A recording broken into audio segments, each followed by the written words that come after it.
are back here on the IndyCar Show, burnoutsports.com. It is race week for the NTT IndyCar Series St. Pete coming up on Sunday. Tony Donohue alongside of Luke Edwards. Luke, happy race week, man. We finally made it. It's been kind of a long off season, but here we are ready to go for 2022. Yeah, I can't wait. I can't wait to see him on the streets of St. Pete. Always a great landmark of spring finally coming. We even got some nice weather in Indy this week to kind of get us more in the mood. But man, St. Pete never disappoints. Yeah, and there's a lot of storylines going in. Obviously, the offseason, there's been a lot of change that we will discuss. But a big change for you, you're finally on Twitter. Yeah, so go follow my handle at Luke Edwards Indy. I'm not going to be like Kanye, so it won't be that crazy, but I'll definitely be live during all the races. You can tweet at me. You can tweet what you hate about what I post. And you're going to see a lot of museum stuff on there too, because I'm obviously doing all the museum content for IMS Museum. But yeah, I've held out for long enough, and now I'm officially in that realm. Well, this is episode 3 of the IndyCar Show. If you missed episode 2, it was my conversation with Mark Janes from the IMS Radio Network. He'll be the anchor on the call this Sunday when the green flag flies just after 12:30 from the streets of St. Petersburg, Florida. We'll have you covered Burnout Sports, all of our social media handles, and burnoutsports.com. Luke, let's dive right into it. There is so many different things to talk about to start the season, whether it's the rookie class, whether it's Jimmy Johnson and Roman Grosjean going full-time that we've talked about. Can Alex Palou defend his championship? Colton Herta won here last year. There seems to be a pattern when it comes to that. But just off the top of your head, what are some of the top storylines that you're looking forward to most as we go into this Sunday's race? Well, I think Meyer Shank Racing, you had both of them in your power top 10. Just the two of those guys, Pagenaud and Helio Castroneves, reuniting again. We know that they have a strong bond outside of the car. I think you just have a lot of momentum there. You've got a fresh start for Pagenaud, who we've seen overcome adversity before in 2019, sweeping the month of May for Roger Penske when all the talk was surrounding him losing that ride. Now he's going over to the team with the defending Indy 500 winner, 4-time Indianapolis 500 champion, Helio Castroneves. I think the two of those are going to put a lot of work in. We've seen the work that Harvey has put into that team the last few years, helping build them. I think he left them off in a good place. That engineering room is going to be stacked. You have two veterans in the series that are going to be trading back and forth and full focus on both of them. So they're not going to be spread quite as thin as maybe we've seen some other relatively big teams in the past few years with some of these young guys that they're trying to groom. Yeah, and a lot of people have said, well, maybe you're putting the cart before the horse when it comes to Meyer Shank because, yeah, they have two drivers that are capable. Obviously, Elio won the 500 last year, but they really haven't put a full season together with Jack Harvey. But look, it's difficult to win the 500 in any circumstances. I think it's super difficult to win it when you're quote-unquote a part-time team, which that 06 car was last year. So, yes, my high expectations are there for Meyer Shank Racing, and I think they're going to get – I mean, you look at what Pagenaud has done. He's been super consistent at St. Pete, so I think that whole team, both the 60 and the 06, get off to great starts at St. Petersburg, Florida, coming up on Sunday. Some other new faces, as you mentioned, Jack Harvey now with Rahal Letterman Lanigan Racing. He's joined by Christian Lundgaard as a rookie. So you got two newcomers to join Graham Rahal on that team. Graham Rahal, as we know, won there back in 2008. Obviously, I think the biggest one is Roman Grosjean and the DHL Honda. Seeing him and what he can do at the Andretti Autosport. We saw how good he was in what most people would say not the top-tier equipment as we know, maybe middle-of-the-pack equipment, and he still had a pole and a couple podiums. But I know that you are excited to see what that number 28 DHL Honda can do this year. Yeah, I've gotten to spend a little bit of time with Roman just here and there while he was testing out at the track at the Speedway. I love his energy. I think that is probably one of the biggest stories alongside Jimmy Johnson coming over full time. He obviously ran these races last year, but Mark Janes on the show the other day summed it up best. A 7-time Cup champion wouldn't be coming here if he didn't think that there was more to be done, that there were better results and that potential in the team. That team is stacked. But for me personally, that 28 DHL car is going to be so interesting because we saw what he could do. We saw the 2 podium finishes. We saw his oval debut, Grosjean's at Gateway. He obviously had a strong debut there, even though the finish, the actual result, I think 14th, wasn't there, but we saw him drive through the field on a couple of occasions. So what can he do with an established team and a solid sponsorship behind him? It's going to be interesting to honestly compare and contrast that to Dale Coyne. It's going to kind of show us what potential Dale Coyne truly has, I think, and where Andretti is. We've seen a lot of results from their number 1 driver, which I think would be Colton Herta now. Now you've got Indy 500 champion, you've got a Formula One prospect, and a Formula One veteran. One of the things that jumps out, I have Romain Grosjean up in my top 10 of power rankings. People tend to forget that in 2012, he had 3 podiums in Formula One for Team Lotus. And in 2013, he had 6 podiums. So he was a regular in that top 3 in 2013. He was really the only one that was showing speed in comparison to the Red Bulls before they left the V8 and went to the V6s, in which the Turbo R has been dominated by Mercedes, and Red Bull snuck one in last year. But let's not forget about his Formula One prowess, and I think he kind of surprised a lot of people because it was almost a decade later last year. That's what I'm going to be paying attention to. And what I've noticed, maybe not St. Pete or the street courses as much, but a place like Alabama or the road course, the Indianapolis Motor Speedway, it's a very European feel. So some of these drivers that, cut their teeth in F3 or, overseas growing up in Europe, these tracks and these courses are very similar. So that's why I think when you look at the field as a whole and how healthy it is, look, do I think Colin Eilot's going to win a race this year or Christian Lundgaard? Probably not. But I think that the gap is closer than what people think, because even though some of these drivers are going to these tracks for the first time, it's a series dominated by road courses and street courses. And, a lot of these guys that are used to these European type courses that have these sweeping turns and these fast straightaways and these major braking zones, that bodes well, and it kind of boils over to being good at a place like Gateway, where braking is key, and having as much max speed on the straightaways as possible. So maybe bury the lead a little bit here, Luke, but let's do some predictions for this weekend's race at St. Petersburg. Give me your winner of the race. Give me a sleeper / dark horse to maybe not win, but maybe finish on the podium. And give me your rookie of the race as we kick things off coming up on Sunday. All right, well, let me start off with the rookie of the race. I'm going to go with Kyle Kirkwood with Foyt.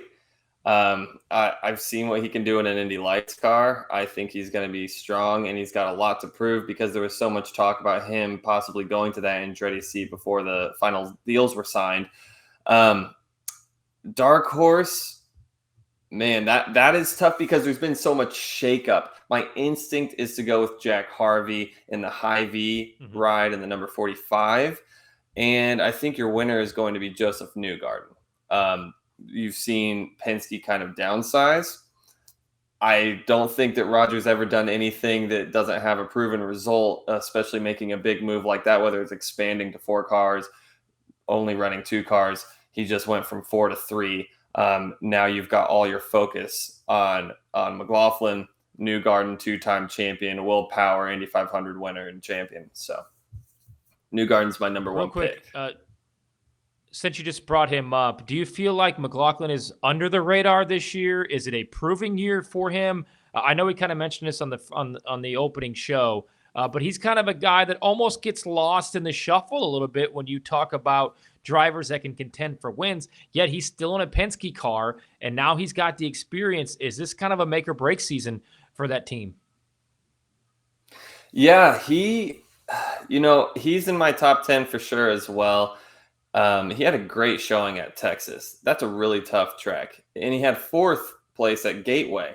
So he's showing up on the ovals, which was the big question for him. I know he had some tutoring under Rocket Rick Mears. I think now it's his time to get his footing with this car on a road course, which is what he's native to. He comes from street courses. He comes from road courses. These new Indy cars, this current era, they can kind of be rough and tumble with each other, drive with the elbows out a little bit, get into each other. Very similar from the racing that he comes from. I agree that it's a make or break year, but I would put him as a season-long dark horse. I think that he's going to surprise some people and adjust his driving style to suit this style of car a little bit better. Yeah, for me, it's really hard for me to pick anybody but Colton Herta this weekend. I mean, he's been so good on the street courses. Obviously, he won St. Pete last season. I'm kind of in tow with him and maybe taking Grosjean as the winner, but I'm going to go with Colton Herta, a guy that has been able to get it done, as we know, had a great end to last season, had a great run at St. Pete, as we know as well. So give me Colton Herta to win. My dark horse, I'm going to go with Connor Daly, and I'm not doing that because, oh, well, you're a fan of his. No, I mean, I think that he's been really good on street courses. Remember, he did really well at Detroit a few years back at a Dale Coyne car.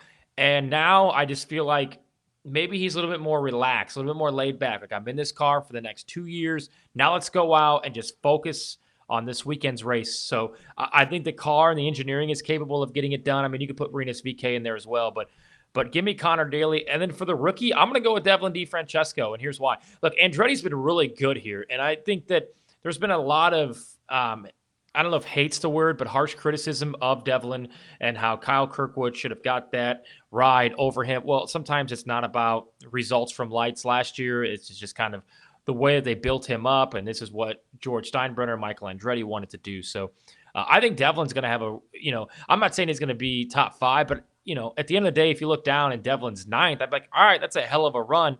And you'll take that 9 out of 10 times to open up in your first ever IndyCar start. Let's do some season-long predictions here. And we can change these, but beginning of the year, just in case we are right about something, we can have this to go back and say, look at us. Boom.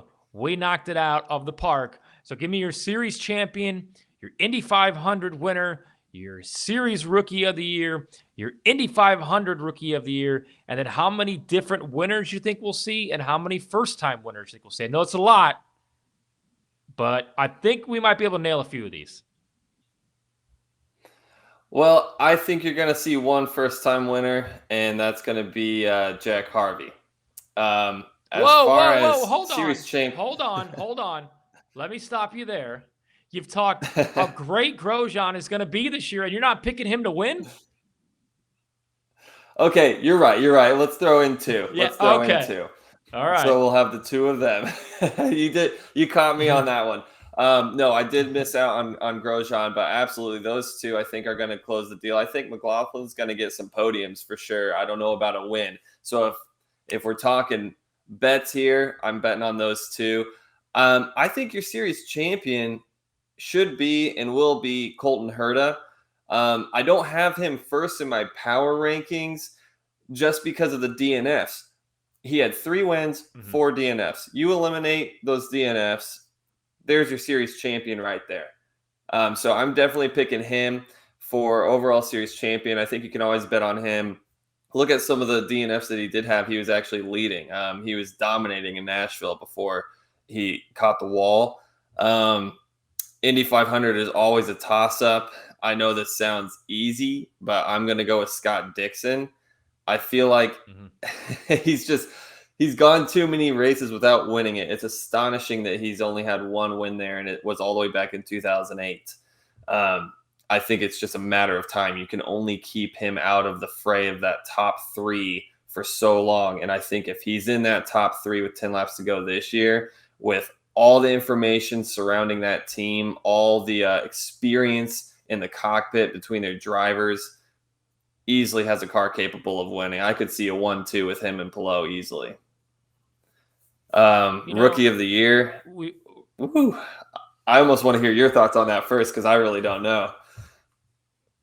Yeah, it's tough. I think Christian Lundgaard is going to have a great year. I was very impressed when he qualified 4th at the road course at Indianapolis Motor Speedway, kind of held his own. I know that the sexy pick is going to be Kyle Kirkwood, but until his talent is equal to the car, or if the car is equal to his talent, then I would take him. But I'm not sure that the Foyt car is there yet. I'm not sure because you're bringing in Tatiana Calderon on the road courses, who has no experience.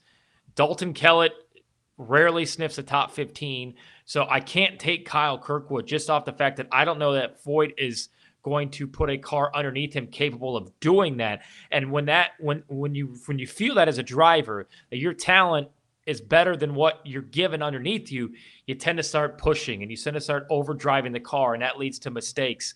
And we've seen how many mistakes have happened on places like Nashville or St. Petersburg, where there was a lot of areas of that race course that are slim margin for error. So my rookie of the year, I'm going to go with, from Ray Hall Letterman Lanigan Racing, and Christian Lundgaard. That's a good pick. I mean, it's hard to go against that. Like you said, Kyle Kirkwood is kind of the sexy pick, but I could see it being a DeFrancesca. I could see it being a Malukas too. You've just got such a strong rookie class coming in. It's going to be hard to tell who has momentum, I think, before we get to Indy. But with Indy being double points, look for somebody that's got a team that can set up an oval. So that's where I lean towards Andretti, Team Andretti's rookie. Yep. Yeah, and I think Devlin's got a lot to prove. I wrote about it on the Andretti preview. My series champion, I'm going to go with Scott Dixon. And I know he was left off the Defy Everything promo from IndyCar, but this guy still isn't going anywhere. He's gonna definitely win a race or two, like he always does. I think he's done it for 16 consecutive seasons, maybe 17.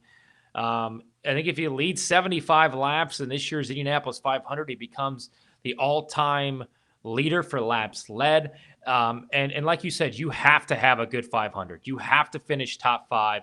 He knows how to do that. He's had some bad luck the last 2 goings at the 500, but I don't know if he's going to win the 500, but I'm certainly for sure that he's going to finish in top 10 at the 500 and even a top 5 for sure, which kind of propels you to the points championship. I'm going to stick with Simon Pagenaud winning the Indianapolis 500. I just think that the team is capable of doing it. Simon's hungry. Simon can still get it done. And at the end of the day, we talked about this and I wrote about this. It's an old man's race. Like you take out Alexander Rossi winning back in 2016 at the age of 24. And I think everybody since has been, at least in the 2010s, has been over the age of 34 or 35. I think Simon was 34 or 35 when he won the 500 back in 2019. So it's an old man's race, quote unquote. Different race winners. I think Harvey is going to get it done. I could see him winning at Portland, maybe at the road course, Indianapolis Motor Speedway, a track where you get 2 opportunities at it. I think Grosjean's capable of winning everywhere. I mean, Iowa is going to be a place that I think he is going to thrive at, just like he did at Gateway last year. Iowa is just kind of a step on that gas pedal and hope nobody gets in your way. And we know how good that 28 car has been there over the last 8 to 10 years, and how many times Ryan Hunter-Reay won. So all in all, I think to sum up your predictions and my predictions is we don't know, because the competition level is so great right now.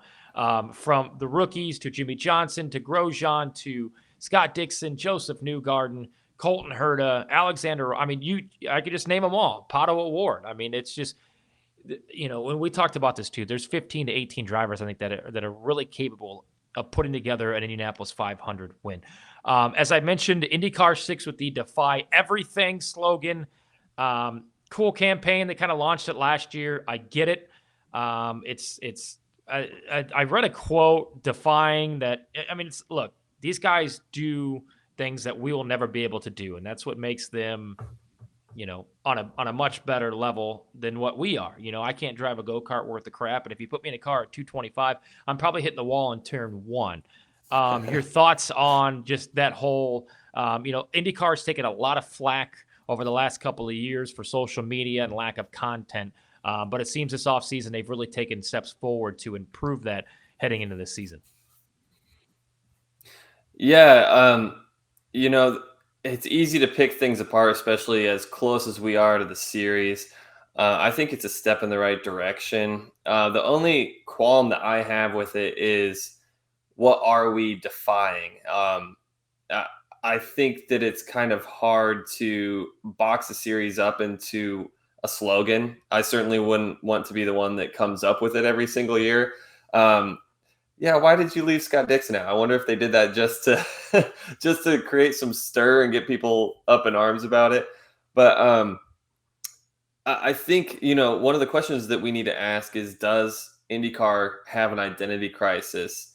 And what are the steps that they can take, if there is one, to start either improving it if they don't, or handling it if they do? Um, I found it very interesting to watch some of the Formula One docuseries and watching it with people who don't give a shit about racing. I think it's one of the best things you can do if you have an interest in the sport, is see what people don't like or see what people find boring. And one of the things that it feels like we don't really have access to is who the individuals are.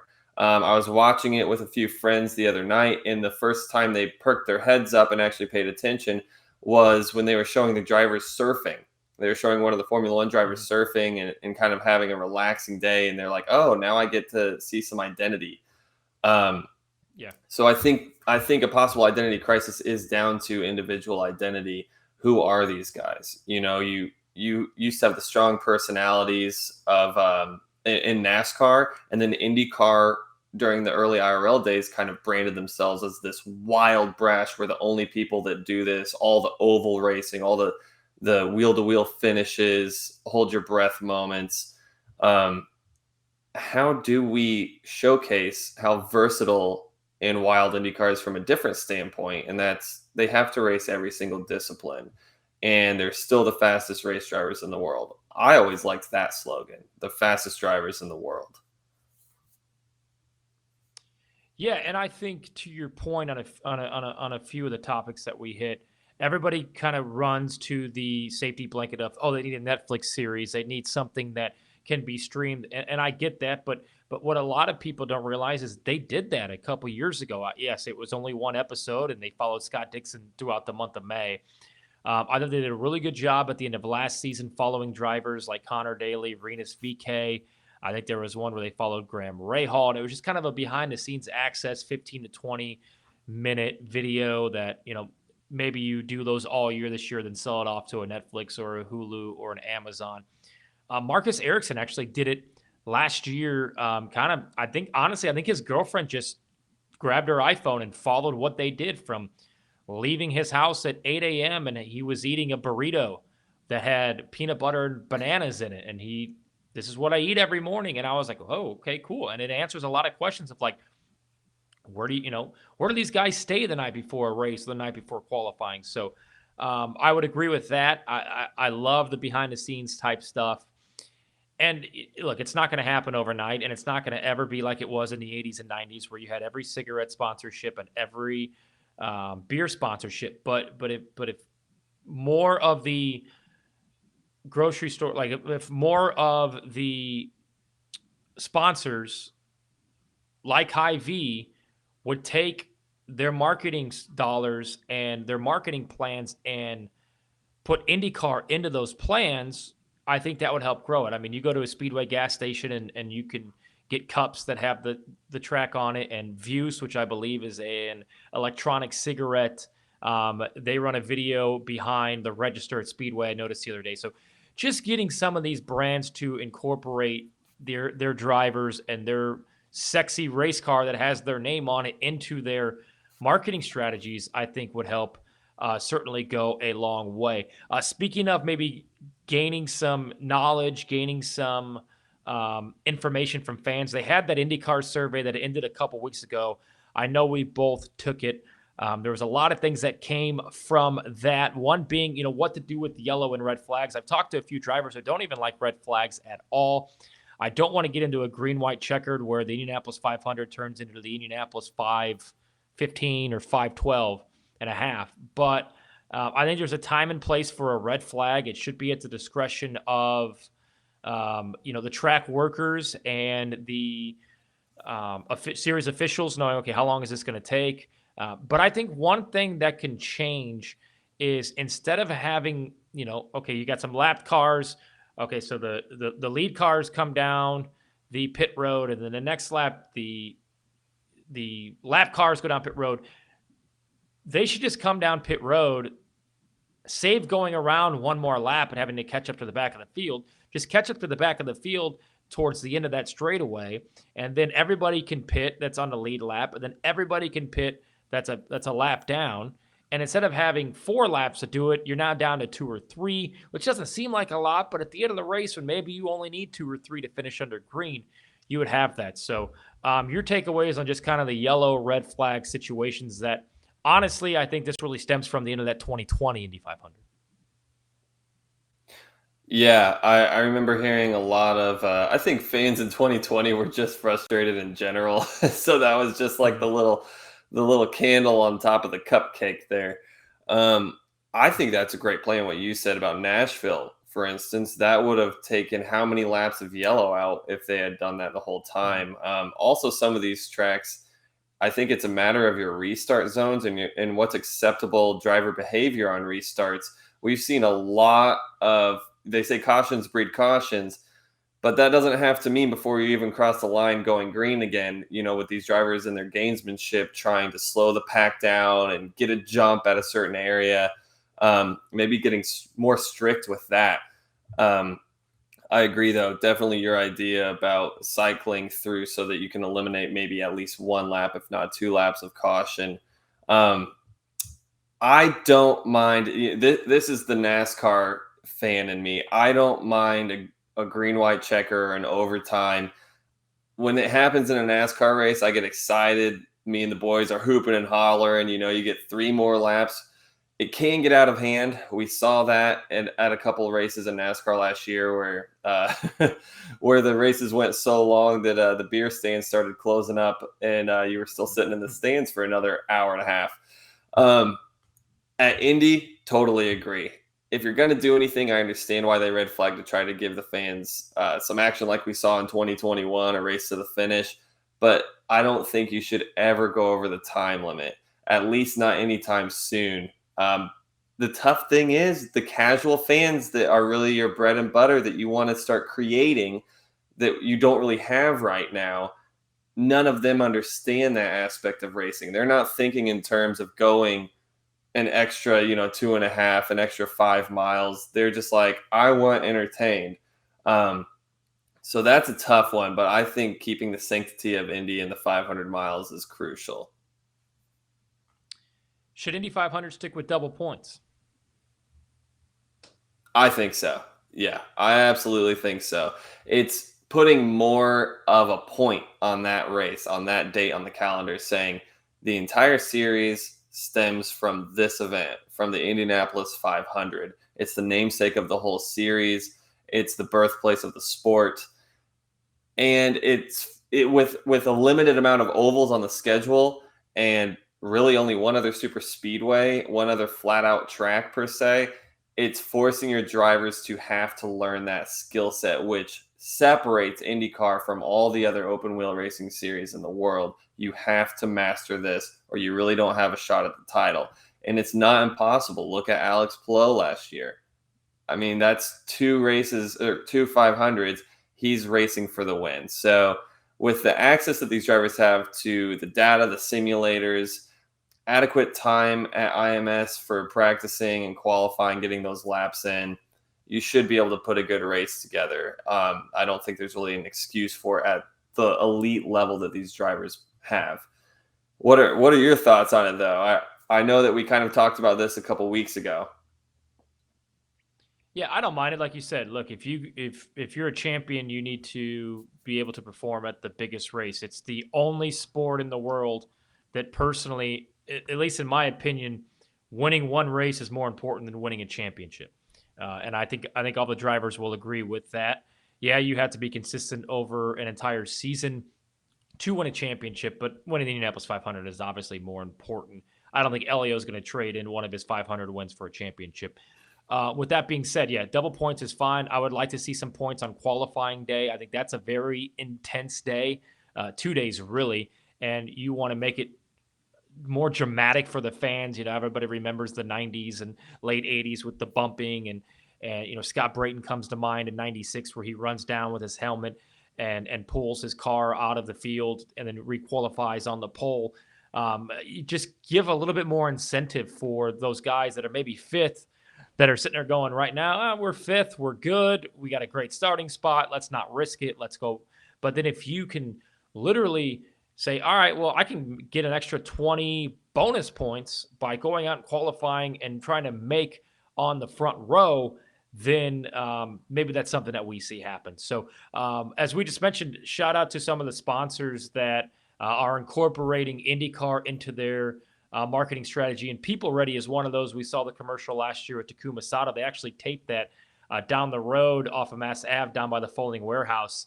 I remember that going on. But they are offering a $1 million bonus for a driver that can win on all three courses: an oval, a street course, and a road course. $500,000 to the driver and team, $500,000 to a charity of their choice. Putting you on the hot seat here, Luke. Does anybody get that done this year, and who is your front runner to do it? All three disciplines. Oddly enough, I think Johnson actually has a shot at getting an oval, but I don't think he's going to be there. I don't think maybe he can get a top 10 on a road course. I think you're looking at Grosjean. I think he's one of the guys that could get it done. He's got the expertise around him now. And like I said earlier, he showed that he's got some prowess and he's got no fear on an oval track like Gateway. I think that's a safe bet. Outside of that, nobody else is really jumping out. But I do think that's a great deal. Anytime you can have some big promo like that, it kind of takes me back to the Noble, Winston, NASCAR drivers when they start getting the big little numbers on top of the hood, things like that.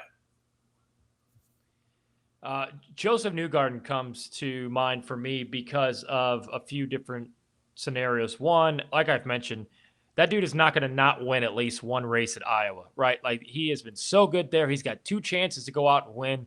I am dead set that dude is going to win one of the two, maybe both, but one of the two Iowa races. He's been really good at Birmingham. I could see him getting it done at Alabama. And then, you'd have to win on the street course. You took him, I believe, to win St. Pete this weekend. So maybe that's a win.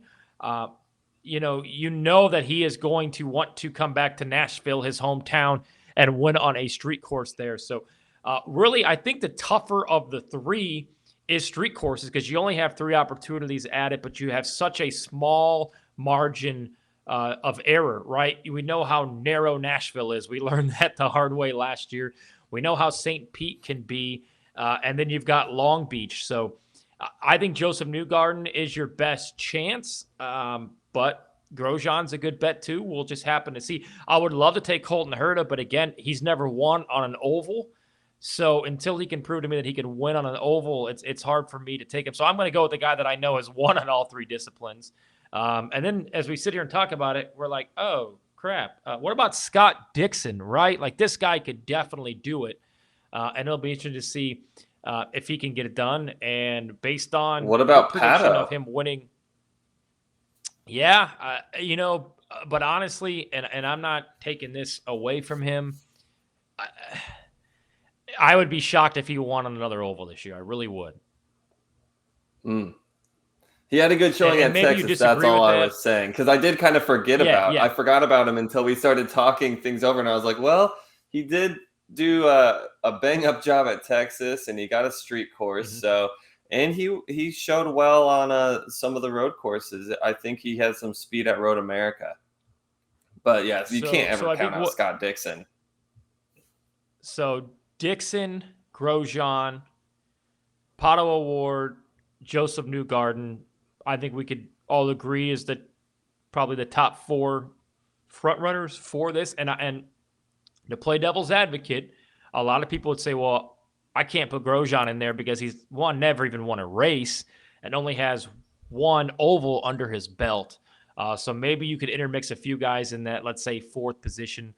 But it's going to be interesting because I surely hope, for the sake of IndyCar, the excitement level, and for the promotion that People Ready is putting together, that we get a chance to see a driver maybe have multiple attempts at getting this done.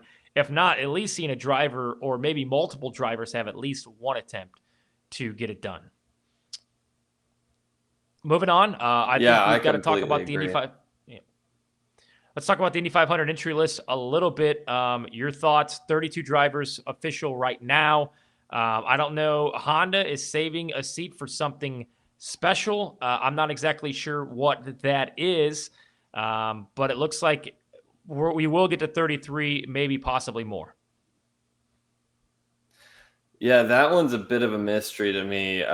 If we were a couple months ago, I could have seen it being a NASCAR driver, but at this point, I mean, it doesn't look like it's going to be any sort of Hendrick Larson combination. I think they'd want to put a lot more time in.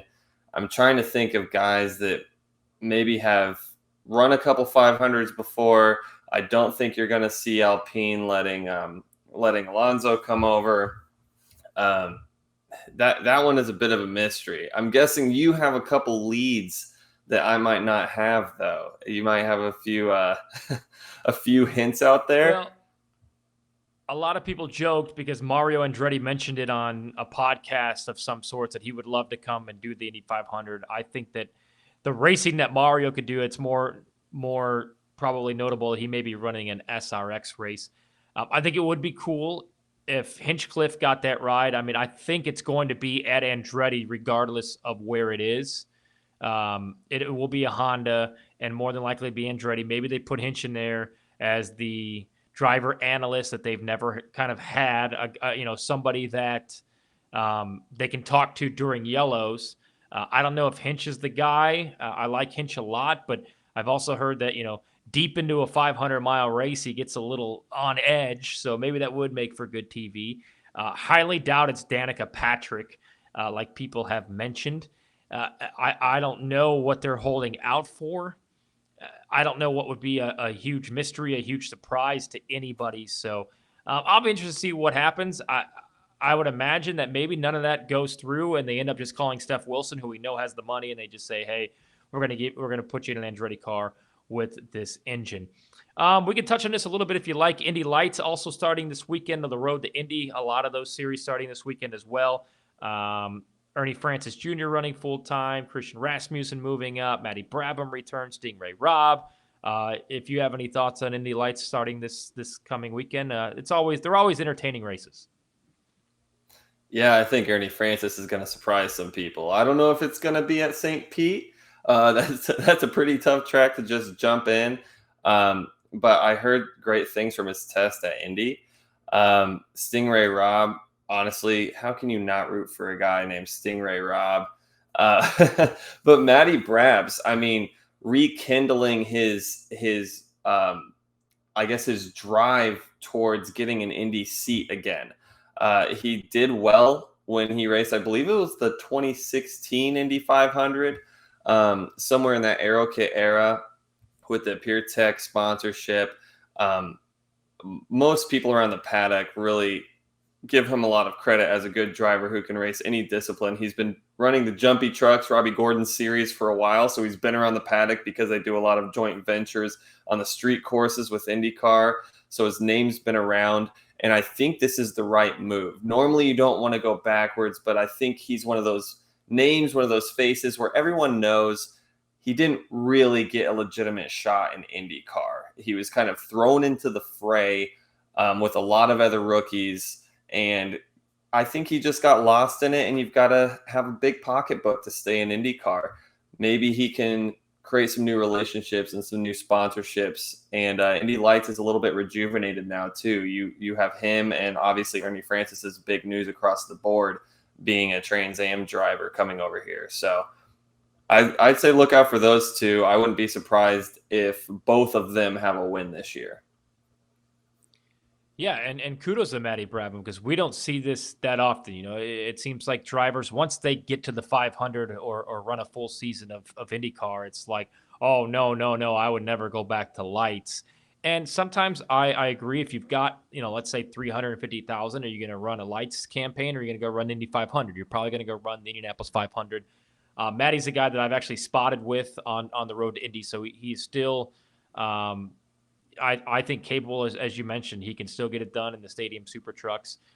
Christian Rasmussen, who's a friend of mine, I look forward to seeing what he can do at Andretti. All right, we put this out, burnoutsports.com. So if you haven't checked it out, please do. And I know there was a lot of arguing back and forth on Reddit and some Facebook sites. I put my top 10 power rankings together heading into the 2022 season. And look, there's no right or wrong answers. We're kind of going off of momentum. We're kind of going off what drivers did last year.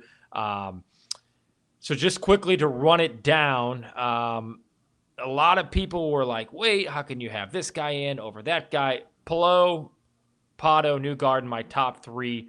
Herta, Dixon, Ericsson. Maybe you can flop Herta and Dixon. Seventh for me is Elio, which a lot of people thought was high. But look, this guy's coming back full time for the first time in a couple of years. He's off an Indianapolis 500 win. He's off a Rolex 24 win at Daytona. I've got Graham in eighth. And people are like, well, how can you have Graham Rahal over Rossi? Well, Graham had a better year last year. Graham was actually in contention to win races, which honestly, I don't remember thinking, okay, Rossi's going to win this race. Graham had a chance at Indy, Portland, a couple other tracks as well. And Grosjean is in there as well. So I'm sorry, I have Pagenaud seventh. Then I've got Graham eighth, Elio ninth, and Grosjean 10th. Go ahead and give us your top 10 and kind of some of the pieces that you have that are different than mine. It's so tough because, like you said earlier in the show, there are 15, 16 guys that, if they get started off on the right foot, can have a championship season. So at number one, I've got Newgarden. Team Penske downsized, and he's in his prime. That means you have more resources devoted to the three guys instead of four. He had the same average finish at 7.3 that last year's champion did in 2021. To me, that speaks volumes. So he had 2 wins, 8 podiums. He's entering his 6th season with Penske. Dixon, number 2, never count out the GOAT. Simple as that. 6-time champion. 3, I have the defending champion, his teammate, Palou. Look for a strong Indy again. 3 wins last year. Like I said, average finish of about 7th.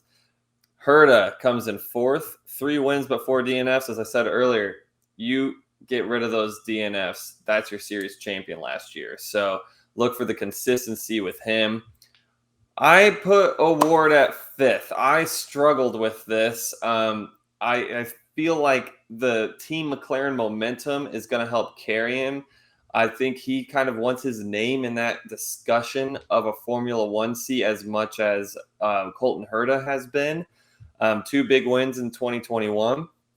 At 6, I have Will Power. He's always going to be in my top 10. You can't get rid of the angry bird. You can't shake him that easily.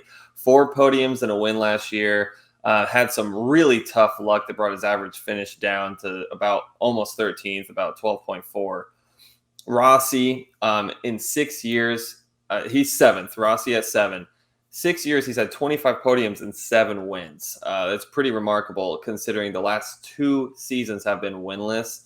But he's got some good partners this year. He's got a couple new teammates. Look for him to try to be the number 1 driver. 8th, I have Grosjean. Like we talked about earlier, people tend to forget his Formula One prowess when he was with Team Lotus in the early teens. Strong oval debut despite the finish and 2 podiums on road courses last year. Rinus VeeKay at number 9. Won the Indy GP, 2nd in Detroit. After that injury, he had a bicycle injury, if nobody remembers that. I think in your article, when you said, when you wrote about his rejuvenation this season, he didn't finish above 16th. Is that correct? So he's got something to prove. And last but not least, at number 10, I have Scott McLaughlin. That 2nd place finish at Texas Race 1 and the 4th at Gateway. He's just got to put those road courses together and get the car underneath him. But again, part of that Penske downside. So I have all 3 Penskes in there. And I really am looking for a lot from Dixon and Palou because Chip Ganassi is the only team last year that had a win for all of their full-time drivers. Now you've got an extra full-time driver with Jimmy Johnson. and you have Tony Kanaan with his oval prowess, so he's going to be great in the engineering room at Indy. All right, last topic here on the third episode of the IndyCar Show, Burnout Sports, burnoutsports.com, Tony Donohue, Luke Edwards. The Mario bomb that came out. We talk about Woj bombs in the NBA. Mario Andretti breaks kind of the news that Michael has the funding. I think Gainbridge has a lot to do with it. It looks like Napa might have a lot to do with it. But more than likely, Formula One racing is in the future for Andretti Autosport. Obviously, Colton Herta is going to be the first name that probably makes that jump. Luke, do you see it happening? When do you see it happening? And is it more than likely that Colton will be the driver inside of the cockpit of the Andretti Formula One car? Oh, I think Colton's the man. Absolutely. My question is really who's the second driver? I think that he's been waiting for his power play for a while. I don't think Mario, with all of his experience, would have even dropped this bomb if it wasn't a sure thing. So I think this is a sure thing. I don't think we're going to see another fizzle out like we did the first round when he was looking at a partnership or buying a team out. It's the perfect time. It would have been more ideal, I think, a couple of years ago if they would have had 2 years to develop according to the new regulations. But yeah, I think you're going to see them with Colton Herta as their number one driver. I don't know. Who do you think is going to be the number two?